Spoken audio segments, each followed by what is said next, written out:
Здравствуйте, друзья! Не зря говорят, что собака – друг человека, даже если этот человек собаку другом не считает. И это доказал героический пес Мейсон. Слово «героический» тут неспроста. Хвостатый сумел спасти жизнь. Когда Аннабель Кэмп нашла худого маленького щенка на обочине дороги в американском штате Джорджия, она еще не знала, что ее находка вызовет целую цепь событий, в результате которых будут спасены две жизни. Девушка назвала собаку Мейсон и принесла домой, чтобы позаботиться о ней. Однако ее бабушка, с которой живет Аннабель, резко воспротивилась новому члену семьи и сказала внучке убрать животное из дома. «Я уговорила бабушку разрешить оставить щенка хотя бы на неделю, пока не найдется приемная семья, готовая приютить его», вспоминает молодая американка.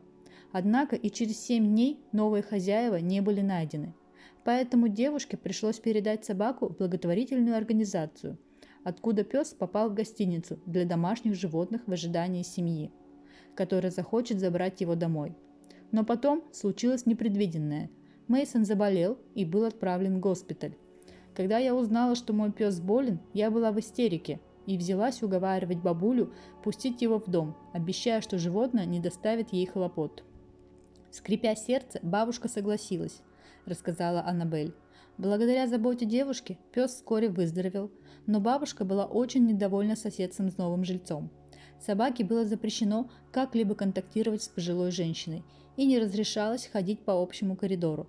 А вот Аннабель была счастлива и не могла избавиться от ощущения, что история со спасением собаки произошла не просто так. Той ночью я проснулась от того, что Мейсон стоял на моей кровати и громко лаял мне в лицо. Я сразу заподозрила неладное, ведь моя собака очень любит спать. Я вскочила с кровати. Пес посмотрел на меня, как бы говоря, следуй за мной.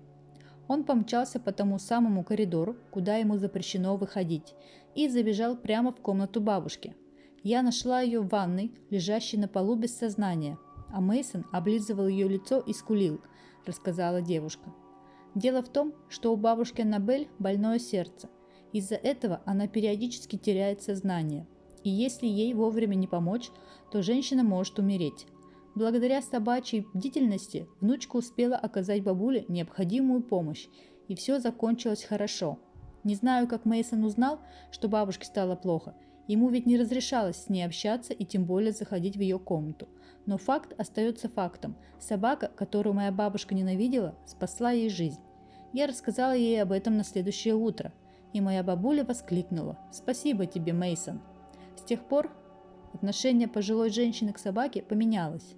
Теперь она гладит его, когда видит, а это больше, чем она когда-либо для него делала. Уверена, что бабушка любит его по-своему, говорит Аннабель. Эта история еще больше убедила девушку в том, что случайности не случайны. Ее любимый пес появился в ее жизни не просто так. Я всегда знала, что Мейсон пришел на землю с великой целью, а не только для того, чтобы быть моим любимым псом и занозой в заднице, смеется хозяйка пса-героя. Спасибо за просмотр. Если вам понравилась эта история, подпишитесь на канал и поставьте лайк. В мире каждый день происходит много удивительных случаев спасения, и мы будем рассказывать вам о них.